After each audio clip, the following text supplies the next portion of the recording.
আজকে এখানে বইছো কেন?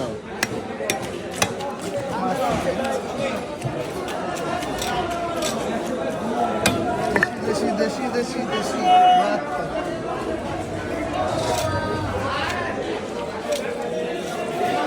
মাছ ছাড়লে হয়েছে ইলিশ।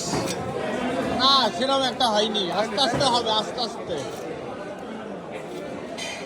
ওই 1-1.5 লোক ডেকেছে ধরো। কিন্তু তোমার ভেটকিটা, বড় ভেটকিটা, ওটা অনেক লোক কত হয়েছিল? 5-6 হাজার। তোর লাভ কিছুই না, এখনো লাভ হয়নি, মানে এখন লাভের জায়গায় আসে না, তাই তো? এখনো দেরি আছে। হ্যাঁ। যখন আসবে যখন কত ওর ঠিক নেই। মোটামুটি